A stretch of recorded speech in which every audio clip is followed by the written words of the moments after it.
The sprint weekend in Qatar is almost upon us, and this time there are some significant changes to the track that could have a major impact on how the cars perform, especially those that struggled here last year. As we gear up for another night race in the desert, the temperatures will be a huge factor in how the teams prepare their cars. After the tire temperature problems and mandatory pit stops we saw last year, will these updates be enough to avoid the same issues? The changes for 2024 have raised a lot of questions, and Qatar remains one of the most talked about and controversial races on the calendar. Why? The newly resurfaced track and the infamous pyramid curbs have certainly caused a stir. But this year, those curbs may no longer be a problem. Last season, they caused major tire damage, but after consultation with Pirelli and the FIA, adjustments were made to ensure better safety and performance. So what exactly has changed, and how will it affect the race? Stay tuned, because in the next few minutes, we're going to break it all down. The most significant change this year revolves around the track's curbing. If you remember last season, the pyramid-style curbs were a nightmare for the cars, causing severe tire damage. The FIA knew they had to make adjustments, and after consulting with Pirelli and experts, they've decided to grind down the sharp edges of the curbs, especially at turns 4, 10, and the tricky combination of turns 12 and 14. This is expected to reduce the risk of tire sidewall damage when drivers go wide and rejoin the track. The damage caused by these curbs last season wasn't just cosmetic, it was affecting tire integrity. According to Mario Isola from Pirelli, the issue wasn't just the design of the curbs, but the prolonged contact drivers had at high speeds. The 50mm raised edges created microscopic separations in the tire sidewalls. With the changes this year, the hope is that we'll see fewer tire failures, and that teams will have more confidence in the durability of their rubber. In addition to the curbing changes, there's another modification to address track limits. Gravel strips have been added behind the curbs to discourage drivers from pushing the limits too much. This is something we've seen at other tracks like Austria, and it's a clear effort to prevent the kind of tire issues we saw last year that forced multiple pit stops. The goal here is simple: ensure teams don't have to pit excessively, and that tire wear doesn't become a race-deciding factor again. This is especially important with the new tire compounds and the extreme temperatures the drivers will face. Now, when we talk about Qatar, the desert conditions are always a hot topic. While many fans might expect it to be another cool night race like Las Vegas, Qatar offers a unique challenge. The air temperature might drop to around 20 deg at night, but the track itself could still be a lot warmer due to the asphalt. The new surface, which was laid back in 2021, is darker and absorbs heat much more effectively than older sections. This means that while the ambient temperature might seem low, the track temperature can still be much higher, which could throw teams off if they're expecting cooler conditions. What makes the Qatar Grand Prix particularly challenging for tire management is the track's high-speed corners. The tires are pushed to their limits here, experiencing significant lateral forces. We're talking about 5 to 6 Gs in some corners, which means the tires are working hard for much longer periods of time compared to other circuits. If a car can't keep its tire temperatures in the optimal range, the race pace will suffer dramatically. And that's without considering the pyramid curbs or the other challenges of the track. Mercedes' Toto Wolff believes the conditions will actually suit his team's car better this year. According to Wolff, the layout of the Losail circuit with its long, high-speed corners plays to the strengths of the W14, just like Silverstone or Spa. The cold night temperatures could help the car's balance, which was evident in Las Vegas. But Qatar is still a tricky circuit, and Wolff acknowledges that the competition will be tougher than last weekend. While the top teams are making their adjustments for Qatar, it's the midfield that could really shake things up. This race will present a great opportunity for the lower-tier teams to snag valuable points, especially with the added challenge of the sprint format. We saw some surprise performances in Las Vegas, with teams like Aston Martin and Haas scoring crucial points. Alpine, on the other hand, struggled. Qatar could offer a similar situation, where a good result in the sprint race might set the stage for a strong showing in the main event.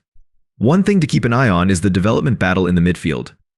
Teams like Aston Martin and Haas are already focusing on the 2024 season, while others are still fighting for crucial points to support their current campaigns.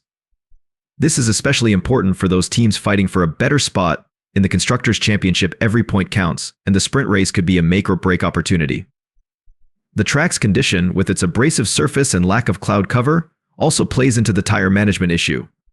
The heat from the sun can cause the track temperature to rise significantly, sometimes as much as 30 deg, even if the ambient air temperature stays around 7 deg.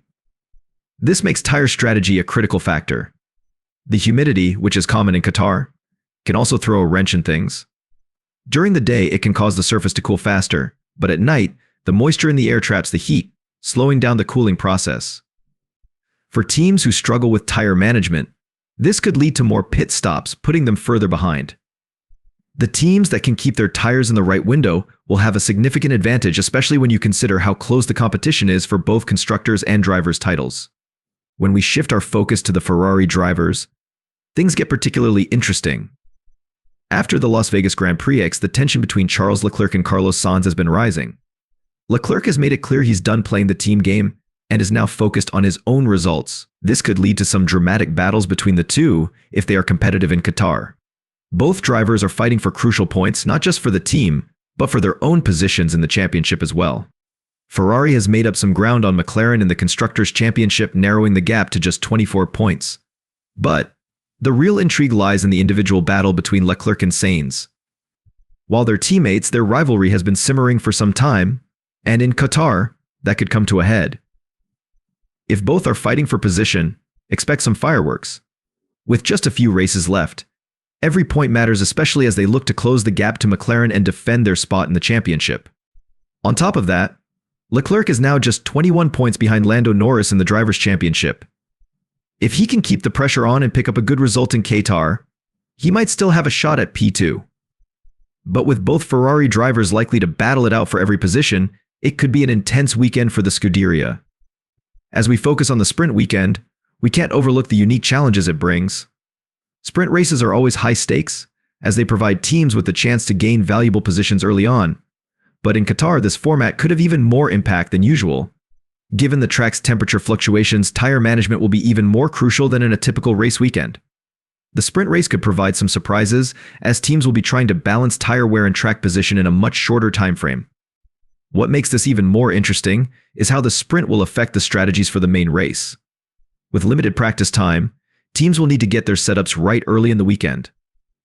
The conditions in Qatar, with its mix of high-speed corners and unpredictable tire temperatures, could make it difficult for teams to get a solid read on their performance until the sprint race itself. For the teams on the back foot, this is a crucial weekend to gain momentum. Lower-tier teams like Alfa Romeo and AlphaTauri are desperate for points, and a strong sprint result could be the difference between a good finish or another disappointing race. The financial rewards from a solid sprint finish can't be underestimated, as they can help fund development for the next season, which is why everyone in the midfield will be giving it their all. As we head into the final stretch of the season, Qatar promises to be one of the most pivotal races on the calendar. The mix of track modifications, tire management challenges, and high-speed corners will test every team. Teams like Mercedes, with their strong car balance, will be looking to capitalize on the conditions, while others will be scrambling to adapt and make the most of the sprint weekend.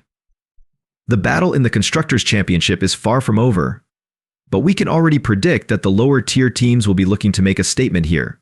For teams like Aston Martin, Haas, and even Alpine, every point matters as they look to secure their place in the standings and build momentum for next season. And with the sprint format, we could see more surprises, especially with the unpredictable tire wear and temperatures in Qatar. As for the drivers, the rivalry within teams like Ferrari will only intensify. With Leclerc and Sainz both looking to take as many points as possible, don't be surprised if the on-track battles get heated.